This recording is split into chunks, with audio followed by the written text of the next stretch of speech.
Hi అండి. అందరెలా ఉన్నారు? బాగున్నారా? మీరందరూ బావుంటే నేను కూడా చాలా బావుంటా. ఈ వీడియో మొన్నటిదేమో అస్సలు నా ఫోన్ మంచిగొస్తలేదు. అందుకనే వీడియోస్ అసలు పెట్టట్లేదు. అంటే నెట్ అస్సలు సక్కగొస్తలేదనమాట. నేను యూట్యూబ్ ఓపెన్ చేద్దామన్నా, వాట్సాప్ ఓపెన్ చేద్దామన్నా గూడా రింగ్ రీ రీ రీ అని తిరుగుడు తిరిగేస్తుంది. అస్సలు వీడియోస్ పెట్టనీకైతలేదు. సరే కానీ నేను ఇప్పటి నుంచి వీడియోస్ అయితే మళ్ళీ కంటిన్యూ చేస్తున్నా. వీడియోస్ చూసి ఒక లైక్ చేసేయండి అబ్బా, సబ్స్క్రైబ్ చేసుకోవడం మర్చిపోకండి. పక్కనున్న గంట సింబల్ని కొట్టండి, నా వీడియోస్ అన్నీ మీకు వచ్చేస్తాయి. మీరు కామెంట్స్ చేయండి, నేను ఏమేమి వీడియోస్ చేయాలి, ఎట్లా వీడియోస్ అంటే నాకు తెలియనివన్నీ వీడియోస్ చెప్పకండి మీరు. నేను ఇంట్లో పనులు మాత్రమే చేసుకుంటూ వీడియోస్ తీస్తా. అందులోనే ఏం మాట్లాడాలి, ఈ వీడియోస్ ఎట్లా తీయాలి, నేను ఎలా చెప్పాలి మాత్రమే చెప్పేసేయండి. ఇంకా ఎక్కువ చెప్తే నా వల్ల కాదే. ఒక సిస్టర్ అయితే కామెంట్ చేసేసింది, మీ హెయిర్ ఎందుకు షార్ట్ ఉంటుంది అని. షార్ట్ వీడియోలోనే పెట్టింది. నేనైతే ఇప్పుడు చెప్తా ఆమెకి రిప్లై. లాంగ్ వీడియో చూస్తున్నట్టే రిప్లై చూసేసేయండి. షార్ట్ వీడియోస్ కూడా కొన్ని రోజులైనాక పెడతా. అంటే వీడియోస్ పెడుతున్నా హెయిర్ గురించి అంట. హెయిర్ టిప్స్ గురించి చెప్పండి అక్క అని చెప్పింది. హెయిర్ టిప్స్ అంటే ఎట్లుంటాయి చెప్పండి. మనం తినే ఫుడ్డుని బట్టే హెయిర్ ఉంటది. కొంతమందికి పొట్టిగానే ఉంటాయి పుట్టినప్పటి నుంచి ఎంటికలు. కొంతమందికేమో మధ్యలోనే పెరగొచ్చు. నేను చూసిన వాళ్ళకైతే కొంతమందికి చిన్నగుండే పొట్టిగా జుట్టు. ఎగ్జాంపుల్ మా మరదలనే చూసుకుందాం. చిన్నామె అనమాట. మా నేను పెండ్లై వచ్చినప్పుడు ఉన్నప్పుడు ఆమె స్కూల్‌కి పోతుండే. ఆమెది ఎంత ఉండే జుట్టు చిన్నగా ఉండే. కొంచెం పెద్దగయినంక ఒకసారి తిరుపతికి పోయి గుండు చేపించుకొచ్చుకుంది. అప్పటినుంచి చూడండి ఆమె హెయిర్ ఎంత పొడవైపోయిందంటే నాకన్నా పొడవు ఎక్కువైపోయింది. మనం తిండి తినేదాన్ని బట్టి కూడా ఉంటది. మనకి హెల్త్ ఎంత బావుంటే మన హెయిర్ అంత మంచిగుంటది. మన కళ్ళంత మంచిగుంటాయనమాట. నా జుట్టు కూడా చాలా పెద్దగా, చాలా లావుగా ఉండే. కానీ ఏమంటారో పిల్లలు పుట్టినప్పటి నుంచి కొంచెం కొంచెం హెయిర్ అట్లా పోతూ వస్తుందనమాట. ఇంకా నేను చక్కగా తిండి తినక నేను కూడా మొన్ననే తెలుసుకున్నా ఇవన్నీ. నాకు ముందే ఏమీ తెలవదు. నేను కూడా మీలాగానే పిచ్చిమాలో కానీ ఎంటికలు ఊసిపోతున్నాయి అనుకుంటూ ఉండేదాన్ననమాట. ఏ నూనెలు పెడతారు, ఏం పెడతారు, నేను కూడా ఇట్లనే అందరిని అడుచుకునేదాన్ని. ఫస్ట్ ఏదేమో చెప్తుండే అబ్బా వాటిక పెడుతుండ్రి. ఇంకా ఏదో బ్లాక్ కలర్ ఆయిల్ ఉంటుండే అందరు చేతులకు పెట్టుకోకుండా, చేతులకు అంటకుండా అనమాట. కవర్లు వేసేసుకొని పెట్టుకుంటుండ్రు. నాకు ఆ పేరేమో గుర్తొస్తలేదు. సరే కానీ ఇంక మా పాప హెయిర్ అయితే ఈ మధ్య చాలా ఊసిపోతుంది. నేనైతే దాన్ని తిట్టుడు కాదు, అసలు తిండే తింటలేదనేసి ఇవాళ తిండి తింటలేదని తిట్టినందుకు రాత్రికి ఒక ప్రయోగం చేసింది. వీడియో చూపిస్తా, చూసేసేయండి. ఇంకా హెయిర్ గురించి చెప్తున్నా కదా. ఇంక మా పాప అయితే కాలేజ్‌కి రెడీ అయ్యి వెళ్ళిపోయిందనమాట. నేనైతే ఇంట్లో పనులైతే స్టార్ట్ చేసేసుకున్నా. ఇంకా ఇల్లు ఊడ్చేసి, గిన్నెలు కడిగేసి, బట్టలు ఉతికేసి, బట్టలైతే ఒక 3, 4 రోజులో ఉన్నాయి బట్టలు. 3, 4 రోజుల్లో ఏం కాదు కానీ 3 రోజుల్లో ఉండొచ్చు. 2 రోజులు లేదా 3 రోజులు అంతే. చాలా ఒక దండ నిండిపోయింది బట్టలన్నీ ఉతికేసరికి. ఆ బట్టలు ఉతికేసరికి నా పానం తల పానం తోకకొచ్చిందంటారు కదా, నిజంగానే అట్లా అయిపోయింది. చేతులన్నీ నొప్పి పుడుతున్నాయండి. సరే కానీ రోజు బట్టలు రోజు పిండుతా కదా, ఏమనిపియదు. ఒక్కరోజు బట్టలు వదిలేసినా అంటే రెండో రోజు నాకు యాస్ట్రకొస్తది. ఇంకా ఆ రోజు ఏం చేసేస్తా, వదిలేసినా అంటే నైట్ నానేస్తా బట్టల్ని, మళ్ళీ పొద్దున్న లేసి పిండుకుంటా అనమాట. సరే కానీ పనైతే అయితుంటది. నేనైతే వీడియో ఏంది హెయిర్ గురించి చెప్తున్నా కదా. ఇంక చెప్తున్నా వినేసేయి. నా హెయిర్ కూడా చిన్నగున్నప్పుడు మస్తు లావుగా, మస్తు పొడవుగా ఉండేది. మంచి మంచి డిజైన్ జడలు అవి ఇవి వేసుకుంటూ ఉండేదాన్ననమాట. మా అమ్మ అయితే జడ చక్కగా ఎయ్యకపోతే మా అమ్మతోనైతే జడ ఇప్పి మరీ కొట్లాడి మళ్ళీ ఏపిచ్చుకునేదాన్ననమాట. నా బిడ్డ మాత్రం నాకు భయం పడతదిలేండి. ఏసిందే నయ్యమనుకుంటది. ఏసేసుకుంటది. ఒక్కసారికే ఏసేసుకుంటది. నాకు మా యమ్మకి ఏం తేడా అంటే, మా యమ్మ నేను చెప్పింది వినేటిది. ఈడనేమో నేను చెప్పేది నా బిడ్డ వినాలనమాట. ఎక్కడైనా రాజ్యం మనదే అన్నట్టు. మా పాప చెప్పింది నేను విననని కాదు. కానీ తిండి మంచిగా తినాలి, మంచిగా జుట్టు పెంచుకోవాలి, మళ్ళేమంటారు మంచిగా చదువుకోవాలి. ఈ మూడిట్లోనే కొంచెం స్ట్రిక్ట్ ఉంటా అనమాట. వేరే దాంట్లో అస్సలు ఉండను. అయినా మంచిగింటది, ఇనదు అని గాదు. నేను మాత్రం తింగరి పిల్లనిలేండి. బాగా కోపం ఎక్కువ నాకు. ఎట్లా అంటే మా అమ్మ నాకు స్కూల్‌కి పోయేటప్పుడు 2 జుట్లేసేసేది. మధ్యలో నుంచి పాపర్ తీసి 2 జుట్లేశారు గదా, మధ్యలో నుంచి పాపర్ తీస్తే కొంచెం వంకర పోయినా జుట్లు ఇప్పి మళ్ళీ కూర్చునేదాన్ని. మళ్ళా సక్కగా తీ అనేసి. మళ్ళీ వంకరొచ్చిందంటే మళ్ళీ విప్పేసి మళ్ళీ వేసుకునేదాన్ని. అట్లా అనమాట. నేను ఇంకా ఏడికన్నా ఇంకా స్కూల్లో స్పెషల్ అది ఇది ఉందనుకోండి, మంచిగా హెయిర్ మంచిగా వదిలేసి మంచిగా మధ్యలో నుంచి కొంచెం పాపర్ తీసేసి మంచిగా పిన్ పెట్టుకొని పోయేదాన్ని. ఇక వచ్చేసరికి మొత్తం చిక్కుబడి ఎంటికలని ఊసిపోతే మా అమ్మనే ఓడగొట్టింది ఎంటికలు మొత్తం నావి, మా అమ్మనే ఓడగొట్టింది ఆ వెంట్రుకలని మా అమ్మ మీద ఫుల్గా కొట్లాడేదాన్ని. కానీ మొన్ననే తెలిసింది నాకు కూడా. అంటే అమ్మ అయిన తర్వాతనే కదా అన్ని విషయాలు తెలుస్తాయి. అమ్మ విలువ కూడా అమ్మ అయినాకనే తెలుస్తుందనమాట. మనం చేసేటప్పుడు చిన్నగున్నప్పుడు ఏమీ తెలవదు. ఇప్పుడు నా పాపకు కూడా అంతే. నేను ఏం చెప్పినా అసలు చక్కగా వినదు. తిండి తినవే, తిండి తినవే అంటే ఇప్పుడు ఏడుస్తుంది ఎంటికలు ఊసిపోతుంటే. అమ్మో నా ఎంటికలు ఎక్కువ ఊసిపోతున్నాయి, అమ్మో నా వెంట్రుకలు ఎక్కువ ఊసిపోతున్నాయి అనేసి.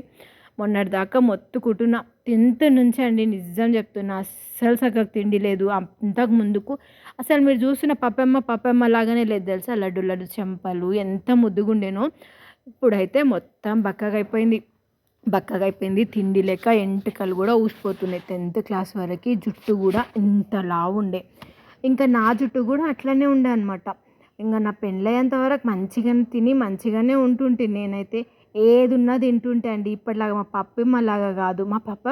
మా పిల్లలు ఇద్దరు చిన్నగా ఉన్నప్పుడు ఏది పెడితే అది తినేటోళ్ళు అనమాట. ఇప్పుడు 10th వచ్చిన నుంచి చక్కగా తినక చదువుకోవడం మీద పడి నాకు అది నచ్చలేదు ఇది నచ్చలేదు అనుకుంటూ చక్కగా తిండి తింటలేరనమాట. ఆకుకూరలు అస్సలు తినడం మానేసింది. మొన్న నేను జుట్టు మొత్తం ఊసిపోతుందని చెప్పినప్పటి నుంచి మమ్మీ నేను పాలకూర తెచ్చుకుంటా, మొన్నటిదాకా మధ్యలో వీడియో ఒకసారి చూడండి, అస్సలు నచ్చదండి నాకు పాలకూర. మా మమ్మీ బలవంతంగా తినిపిస్తుంది అన్న వీడియో అయితే పెట్టింది, మాట్లాడింది వీడియోలో. నిజంగానే నేను బెదిరిస్తే మాత్రమే తింటుంది. ఇంకా పెద్దగైన పిల్లల మీద చెయ్యి చేసుకోవడం నాకు అస్సలు నచ్చదనమాట. చిన్నగా ఉన్నప్పుడు అంటే కొట్టేసేదాన్ని, ఇప్పుడైతే కొట్టట్లేదనమాట. కొంచెం పెద్దగా అయినరు కదా, మళ్ళీ నాకు ఎదురు తిరిగితే కష్టం. ఒక్కసారి ఎదురు తిరిగినరంటే మళ్ళీ ఎదురు తిరుగుతారు. చెప్పడం అయితే చెప్తా, నాకు కోపం వచ్చి అలుగుతా అంతే తప్పించి కొట్టడం మాత్రం ఎక్కువ చేయట్లేదు. ఎప్పుడో ఒకసారి కోపం వస్తే గిట్లా అంటానేమో అంతే. అంతకుముందు నిజంగానే కొట్టేసేదాన్ని, ఎక్కువ కొట్టేసేదాన్ని. కొట్టినంటే చెయ్యి అచ్చులు పడేసి ఎర్రగా అయ్యేది చెంప. అందుకనేమో భయం పట్టుకునేటోళ్ళు. వాళ్ళ స్టోరీస్ నేను షార్ట్ వీడియోస్లో ఒక్కొక్కసారి పెడతా, వినేసేయండి. హెయిర్ గురించి చెప్తున్నా కదా, మంచిగా తినాలి. మనం ఏ నూనె పెడతామో అదే నూనె వాడండి. మనకు అడ్వర్టైజ్మెంట్లల్లో ఇంకా దీంట్లో చెప్తారు ఇది వాడండి అది వాడండి అనేసి. మా పప్పమ్మ కూడా ఈ మధ్య ఏం చేస్తుంది, మందారం ఆకులు మందారం పువ్వులు తీసుకొచ్చేసి బాగా నీళ్ళల్లో ఒక చెంబు నీళ్ళు పోస్తే సగ్గం చెంబు అనుకోండి, అంటే 2 చెంబులు నీళ్ళు పోస్తుంది. ఒక చెంబు అయ్యే వరకు మరగబెట్టేసి అవి ఫ్యాన్ కింద పెట్టేసి కొంచెం సేపు చల్లారనిచ్చేసి తర్వాతనేమో దాంట్లో ఒక 2 షాంపూలు వేసేసి ఇంకా అది ఆకులు అన్నీ పిండేసి దాని నీళ్ళు మొత్తం నెత్తికి పోసుకుంటుంది అనమాట తల స్నానం చేసినప్పుడు. ఇంకా అట్లయినా పెరుగుతాయి అనేసి. నీ ముఖంలో మన్ను పోయ్యా అన్నట్టు కోపం వస్తుంది నాకు. చిచి అనకూడదు కానీ మాట్లాడుతుంటే అట్లా వచ్చేసింది మాట. కోపం వచ్చి అట్లా తిడతా అనమాట అంతే. ఇంకా అవన్నీ పెట్టడం కాదే, నువ్వు మంచిగా తిని మంచి హెయిర్ని అస్సలు కుల్లో వదలకు.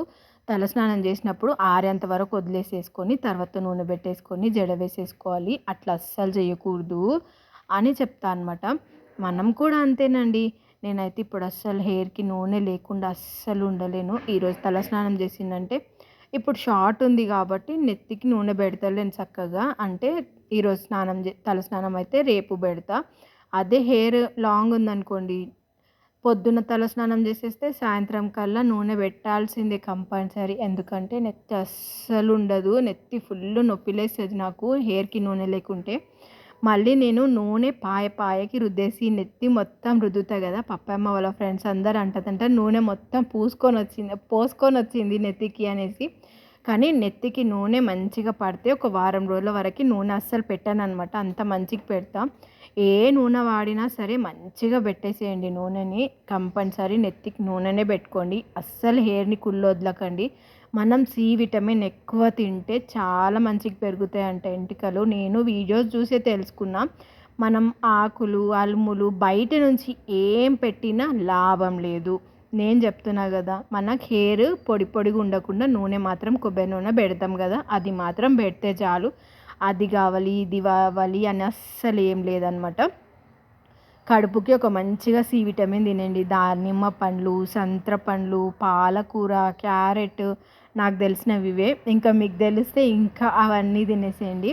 అంటే అన్ని విటమిన్స్ తినాలి. మనకి కండ్లు, నెత్తి మంచిగా పెరగాలంటే, కండ్లు మంచిగా పెరగడం కాదండి, కండ్లు మంచిగా కనిపియాలంటే, నెత్తి మంచిగా పెరగాలంటే మనం సి విటమిన్ ఎక్కువగా తినాలన్నమాట. మా పాపమ్మకి కూడా రోజు అదే చెప్తా. దానికి ఈ మధ్య ఎంటికలు బాగా ఊడిపోతున్నాయి. ఇంకా నాకైతే పిచ్చి కోపం వచ్చేస్తుంది దాని మీద. అసలు చక్కగా తిండే తినదు. ఇంకా రాత్రికి వచ్చేసి క్యారెట్ పట్టుకొని వచ్చింది వాళ్ళ నాన్నమ్మ ఇంటికి పోయి. నేను క్యారెట్ కూర వండుకుంటా, నువ్వేం వండకు, నువ్వేం మంచిగా వండవు అనేసి, సరేలే వండుకొని తీ అనేసి సప్పుడు చేయకుండా కూర్చున్నా అనమాట. ఇంకా క్యారెట్ కూర వండింది, సగం ఉడికింది, సగం ఉడకలేదు. మళ్ళీ ఏమంటుంది, అట్లనే ఉండాలి, మంచిగా ఉంటుంది, మనం చేస్తే ఒకటి, మనం చెయ్యకుంటే ఇంకొకటి అనమాట. అదే నేను చేసిన అనుకో, అరే నీ కూర వండనిక రాదు, ఏం వండనిక రాదు, నువ్వు మంచి కూర వండవు అని నాకు మళ్ళీ డైలాగులు కొడుతుంది అనమాట.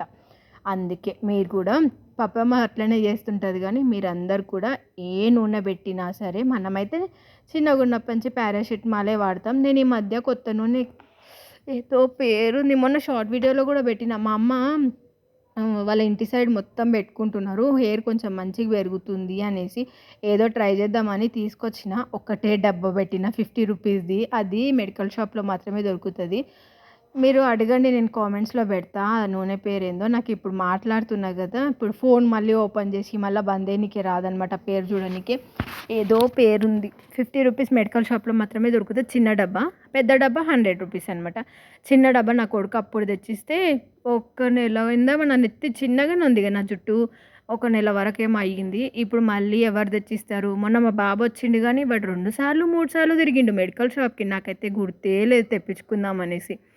ఇంకా సరేలే, మళ్ళీ ఎప్పుడు తెప్పించుకుంటానో మెడికల్ షాప్కి, నేను అక్కడ నుంచి పోయినప్పుడైనా తెచ్చుకుందాం అనేసి. ఇప్పుడైతే పారాషూటే మళ్ళీ పెడుతున్నా. నేనైతే చిన్నగా ఉన్నప్పటి నుంచి పారాషూటమాలే పెడతా అనమాట. పారాషూటమాలే కదా నూనె పేరు, అదే. ఇంకా అదే పెడతా అనమాట. ఇంకా మంచిగా సి విటమిన్ తినేసేయండి. మీరు ఏ నూనె పెట్టినా సరే, వాటికైనా పారాషూటమాల్ అయినా ఇంకా వేరే నూనెలు ఏవైనా నా నోటికి ఇప్పుడు వస్తలేవు, కానీ ఏది వాడినా, మీరు కొబ్బరిలు ఇచ్చి నూనె తీసుకున్న కొబ్బరి నూనె అయినా సరే, ఏదైనా వాడండి, వాళ్ళందరూ అవే నూనెలు తయారు చేస్తారు, అవే డబ్బాల్లో పెడతారు, అంతేగాని నూనె మాత్రం సేమ్ ఉంటుంది. మా అంటే ఇంకా నూనె కలర్స్ ఉన్నారంటే నాకు తెలిసి కలర్లు వేస్తుండొచ్చు దాంట్లో. ఫుడ్ కలర్ మనం తినడానికే సిరపురి అవి ఇవి చేసుకున్నప్పుడు, బిర్యానీ చేసుకున్న ఫుడ్ కలర్స్ ఎట్లా వేస్తామో వాళ్ళు కూడా అట్లనే వేస్తుండొచ్చు అనుకుంటున్నా. ఇంకా వాళ్ళు మన కోసం ప్యూర్గా మందారం ఆకులు అవన్నీ సేకరించి నూనె అయితే తయారు చేయరు కదా, వాళ్ళు మిషన్లల్లో సేమ్ మనం ఏమంటారు, ఏది వాడినా సరే, నాకైతే నోటికి వస్తలేదు, గుర్తొస్తలేదు, కానీ ఏది వాడినా సరే మంచి కొబ్బరి నూనెనే వాడుకోండి. ఏదైనా అంతే. కానీ మనం తినే తిండిని బట్టి మన హెల్త్‌లో రక్తం మంచిగుండి, మనం మంచిగా చిబ్బి చిబ్బి లడ్డు లడ్డుకున్నప్పుడు మన హెయిర్ మంచిగుంటది. నేను మా పప్పమ్మ గురించే చెప్పినా గదా, 10థ్ వరకి మంచిగుండే లడ్డు లడ్డుకి చెప్పింది తింటుండే. దెబ్బలు పడుతుండే గదా, అందుకని. ఇప్పుడు అసలు దెబ్బలు పడతలేవు, అందుకే తింటలేదనమాట. ఇంకా మంచిగుండే అనమాట. హెయిర్ ఒత్తుగా, లావుగా. మీరిప్పుడు చూస్తున్న హెయిర్ తక్కువండి, మొత్తం ఊసిపోయినాయి. నా చెయ్యి ఇట్లా పిడికలు పడితే జడ పడకపోవు పప్పమ్మకి, అంత మంచిగుండే అనమాట. నేనైతే ఇప్పటికి 3 టైమ్స్ ఏమో గుండు చేపించుకున్నా. మళ్ళీ ముందు సిచ్యువేషన్‌లో మళ్ళీ గూడా గుండు చేపించుకునేది ఉంది. అంటే ఒక 2 సార్లు మొక్కుకున్నా, అందుకనే తిరుపతికి పోయి ఇచ్చేసినా అనమాట. ఇంగా మళ్ళీ ఏమో సిచ్యువేషన్స్‌ని బట్టి ఇంక చూద్దాం. ఇంకా ఇప్పుడైతే కొంచెం మంచిగానే పెరుగుతుంది. పెరిగినాక చూపిస్తా నా జుట్టు గూడా. మీరు వీడియోస్ చూసి ఒక లైక్ చేసి, సబ్స్క్రైబ్ చేసుకొని, నా వీడియోస్ అన్నీ ముందరికి పోతుంటే నేను గూడా వీడియోస్ ఎక్కువ చేసి మీకు చూపిస్తా అనమాట. కానీ మీరు వీడియోస్‌ని లైక్ చేయకుంటే, సబ్స్క్రైబ్ చేయకుంటే నా ఛానల్ ఉష్కాకి అంటే నేను అప్పుడు ఏం చెప్పలేననమాట. కానీ ఏమంటారు, నేను కూడా ఒక్క రూపాయో, రూ. 2 సంపాదించుకోవాలని, నా పిల్లల చదువు కోసం అనేసి ఈ వీడియోస్ చేస్తున్నా. నా కోసం ఏం కాదు, నేను చెప్తున్నా నిజంగా. నేను ఎప్పటిలాగానే ఉంటా, ఉన్నది తింటా, ఉన్న దాంట్లోనే కొంచెం ఉన్న పైసలు దాంట్లోనే బట్టలు కొనుక్కుంటా. ఎక్కువ ఉన్న పైసలు కూడా నాకు అవసరం లేదు. ఎక్కువ ఎక్కువ ఖరీదు బట్టలు, ఎక్కువ ఎక్కువ ఆశలు, ఎక్కువ ఎక్కువ కోరికలు ఏమీ ఉండవు నాకు. ఒక్కటే, పిల్లల్ని మంచిగా చదివిపియాలి, మేము మంచిగుండాలి, ఉన్న దాంట్లోనే సంతోషంగుండాలి అన్న ఆశ, అంతేగాని. కానీ చదువులకు మాత్రం పైసలు బాగా అయితున్నాయి గదా, అదే బాధ అంతే. కానీ ఇక సాయంత్రం అయితే అయిపోయిందనమాట. ఇంకా పనైతే పొద్దునంతా అయిపోయింది. పొద్దునేమో మ్యాగీ చేసేసుకొని తినేసిన. మధ్యాహ్నం అంతా ఇవాళ ఇంటికాడనే ఉన్నా అనమాట. ఇంక ఖాళీయే. బట్టలన్నీ ఎన్ని ఉన్నాయో చూసిండ్రు గదా! ఈ బట్టలన్నీ ఉతికేసరికి నా తలపానం తోకకొచ్చేసిందనమాట. సాయంత్రం అయితే ఇంక నీళ్ళు పెట్టేసిన స్నానానికి. ఇప్పుడు ఎండాకాలం గదా! ఇంక ఎండాకాలం స్టార్ట్ అయిపోయింది. ఇప్పటినుంచే స్టార్ట్ అయింది. రాత్రి కొంచెం చలి పెట్టినా ఎండలు మాత్రం ఫుల్లు కొడుతున్నాయి. ఇంక బట్టలన్నీ తీసేసి నీళ్ళైతే పెట్టేసుకున్నా. ఇంక నీళ్ళు సాయంత్రమే ఇంక ఇప్పటి నుంచి స్నానం. ఎండ కొట్టడం స్టార్ట్ అయిందంటే ఇంక పొద్దున అసలు స్నానం చేసేది ఉండదనమాట.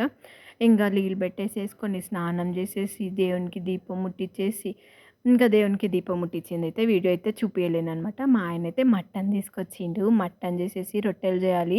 నా కొడుకున్నప్పుడు మటన్ ఒక్కటేసారి తీసుకొచ్చిండు. వాడు మటన్ పులావ్ చేసేసిండు. ఇంక మటన్ కర్రీ మంచిగా చేసేసుకొని తిందాం, వానికి కూడా పెడదామని అనుకునే లోపే వాడు వెళ్ళిపోయిండు. నేను పప్పయమ్మ చెప్పిందని చెప్పినా కదా! నేను మటన్ కడుక్కొని వచ్చేసరికి ఆ యమ్మ క్యారెట్ కోసేసి పొయ్యి మీద పెట్టేసింది. అది ఎంతసేపటికి ఉడుకుతనే లేదు. నాకైతే పిచ్చ కోపం వచ్చేసి పొయ్యి మీదకెళ్ళి దింపేసేసిన. ఇంక కింద మొత్తం మాడిపోతుందనమాట. సరేలే మమ్మీ మంచిగా ఉడికింది, ఇట్లనే ఉడుకుతదని మళ్ళీ డైలాగ్ ఒకటి. ఇంకా కొంచెం సన్నగా కట్ చేసుంటే మంచిగా సాఫ్ట్‌గా ఉడికిపోతదనమాట. చిన్న సిమ్‌లో పెట్టేసి ఎంతసేపు ఉడకబెట్టినా ఉడుకుతది. ఇవేమో కొంచెం పెద్ద పెద్దగా కట్ చేసిందనమాట. అస్సలు ఉడుకుతలేవు. ఇంక నేను మటన్ అయితే మంచిగా కడిగేసుకొని, ఉల్లిగడ్డ వేపేసేసుకొని, టమాటా వేసేసుకొని, ఉప్పు, కారం, ఇంకా మటన్ మసాలా ప్యాకెట్ అన్నీ వేసేసుకొని, కలిపేసుకొని, కొన్ని వాటర్ వేసేసి పొయ్యి మీద అయితే పెట్టేసిన. ఇంకా కూర అయితే ఒక 6 విజిల్స్ అయిపోయే వరకి మంచిగా గ్రేవీ అయితే రెడీ అయిపోయింది. ఇంక రొట్టెలు తీసుకునేటప్పుడు వీడియో పెట్టవే అంటే షార్ట్ వీడియో లాగా ఇట్లా పొడువుగా పెట్టేసింది. నేను కనిపిస్తున్నా మొత్తం, కానీ లాంగ్ వీడియోకి రాదనమాట. ఇంక అయితే అది పెట్టేయడం లేదు. ఇంకా నేనైతే మటన్ కూర వేసేసుకొని మంచిగా జొన్న రొట్టెలు, అదే జొన్నలు, తైదలు, బియ్యం కలిపిన రొట్టెలు అనమాట. ఇంకా వేసేసుకొని మంచిగా అయితే తినేసిన అనమాట.